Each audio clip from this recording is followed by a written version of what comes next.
Okay, in this step, we're going to talk about the importance of having a campaign plan. As I said in my unfinished upstairs life, there's kind of a problem with campaign plans, and that's that too few campaigns actually have them. And it's become a problem across the country. We have all these people who run for office, and very frequently they will not have an actual plan to do so. And so we lose a lot of local races, we lose a lot of great things that we don't need to lose and shouldn't lose because we don't have a simple plan written down. So this video is going to talk about first everything about that. So your campaign plan is going to be your guide on how to win your race. It's going to take everything we've discussed so far and put it all together in a written document. You've got your research, you have your polling, you have who you're going to call, you're going to have your fundraising strategy at least outlined, and you're going to have the objectives of the campaign as well as your marketing strategy. It's all going to be put together into a nice, pretty package that you will follow throughout the course of the election. A lot of times, campaign managers or consultants, especially consultants, don't put together a campaign plan for their clients. One of the reasons they don't do this is because they're lazy and they don't want to, okay?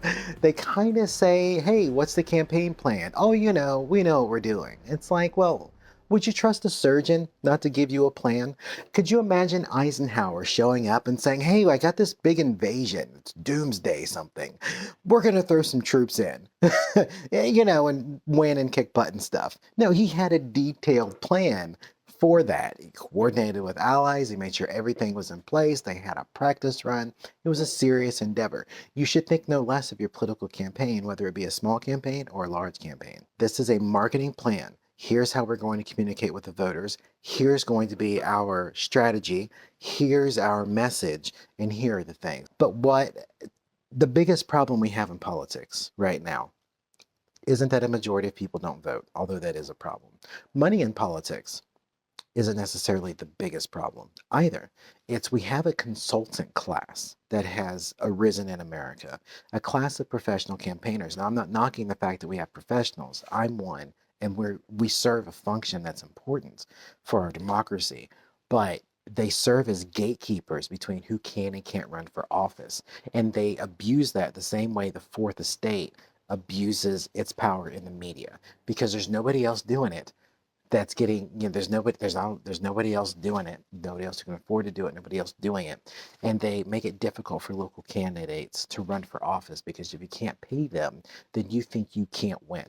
And so the point of the channel is so that you can win without having to hire some asshole who wants to charge you $3,000 a month and doesn't return your phone call for 2 weeks so that you can run for office. This is a democratic thing. And so you have to know how to put together a campaign plan so that so that you can exercise your full rights as a citizen. And local parties, local party committees, the consulting class, they'll be like, you don't need a plan. Well, that's because they have somebody else who wants to win, and they do have a plan. And just because you've got the big name consultant on your race doesn't mean that consultant has a vested interest in your victory, especially if they want them to go slow on this race because they're putting money for the bigger, more important client over here. So this is why it's so important you pay attention to the channel and ask me questions so that you don't get screwed and you can exercise your rights as a citizen to run for office in what's becoming more complicated. Okay, so this is why you have to have a campaign plan. And if your consultant won't give you one, you fire them immediately. In fact, you don't sign a contract to hire anybody in leadership unless they are willing to put together the campaign plan or implement the campaign plan that is put together. So don't hire people who tell you, we don't really need that. Well, yeah, you do, but they don't want to give it to you because it takes time and it's kind of hard to do. And they want to maintain control of the process in a way that may not be good for you, the activist, or you, the candidate. Okay, so don't trust these people if they can't do this. Campaign goals and objectives. We will define specific goals for the campaign in here. Now, I know what you're thinking. Duh, the plan is to win. Okay. Sometimes that's not always the plan. If you've been paying attention to my channel, sometimes the idea is to increase your name ID because you want to run for something else, right? Great strategy. Sometimes the local political party will say, hey, you don't have very good name ID. Why don't we put you in this race against this Democrat who's going to get 90% of the vote? But you get experience, you get to know people, you'll learn how to be a candidate, and then we can run you if you do well and people like you and the donors are behind you, we can run you for state rep in 2 years, right? That happens all the time, especially in a well-organized county or local party operation where they need candidates that are ready to go, okay? You'll want to identify key metrics that quantify success. If the focus is on increasing your name ID to run for something else in 2 years, well, you have to measure that. So we need to know what your name ID is now, what messaging is going to work and resonate with the voters that we're targeting, because maybe we're targeting next year's voters, most likely this year's voters, right? But you need to know who you're targeting and how you're doing with them. This can be measured. It is science. It can be measured. It's not a theory. We know how to do this. Okay, so we have to keep track of your progress throughout the campaign, and that's really important, but we can only track progress if we have a path with which we're operating on. And you don't have a path without a plan. So that reinforces the fact that you have to have something written down no matter how low an office you're running for. Even if you're running for township trustee, like the smallest office, I think, in America, you can you have to have a plan because maybe you're only dealing with 3,000 voters, but you need to be able to reach those guys, right? You need to have a clear budget written out, and your budget will come after you've identified your goals, then identified which voters you need to reach. You'll have a count for those voters, then you'll need to reach them 3, 6, 9 times, depending on the situation that you're in.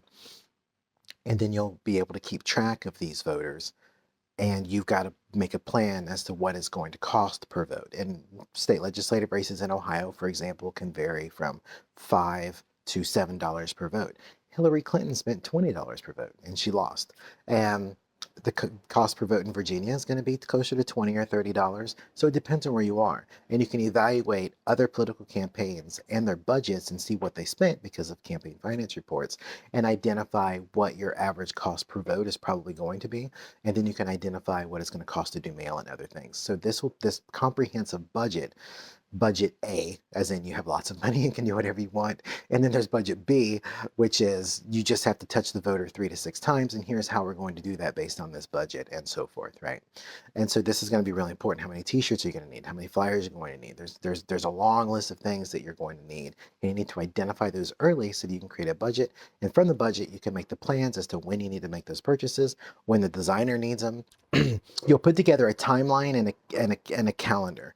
You can put together a message calendar, a timeline as to when things need to be ordered, a timeline for when mail's going to be done, a timeline for when the digital vendor needs to put out these ads with this message to these targets, right? You have to put that together. If you want to spend a week talking about education, you got to plan that week out. You got to do a mailing about education if you're trying to move people on that issue, and then illustrate how your opponent is weak on that issue and so forth.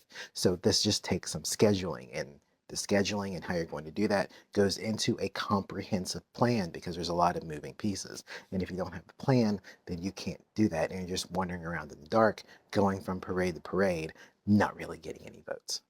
You'll put together in the campaign plan your messaging, exactly what your messaging is. We did the data, we've done our polling, we've met with our team, we figured out what people care about. Here's what we're going to say about us, here's what we're going to say about our opponents, here's what's happening, here's the questions voters have, and so forth.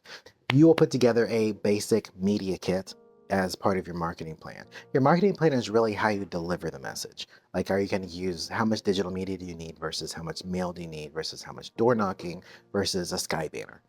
I've always wanted to do that. I'm gonna have to come up. Most clients won't let me do things like giant balloons and and stuff. They're just so lacking in imagination. But I guess that's it. You need to make sure that you've defined for sure exactly who you're going to be talking to about what. This is something where candidate campaigns have a tendency to go off the rails.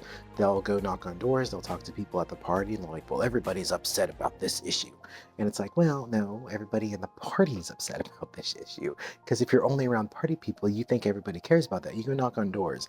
And any conversation you had with your local party committee about the state of anything will be vastly different because those people aren't really connected to the community. They kind of hover above it and get themselves headlines when they can, but they're not usually engaged with the community the way you have to be as a political candidate or activist on the campaign. You also need to have a plan for volunteer recruitment and management. I do have a video on my channel about volunteers, maybe it's hiring staff, but anyway, so the reason this is important is that you need to make sure you have a strategy and a person who's good with people to keep volunteers involved. You want people to be involved in your campaign, and having a written strategy on making that happen is going to be really important. Overall, this is what you're going to need to do if you're going to be successful in the campaign. A campaign plan is essential for everything you're going to do, and you shouldn't go any farther beyond the steps we've already discussed until you've had this plan written down and put together. This is your stopping point. You stop and you put the plan together now. Good luck on the campaign.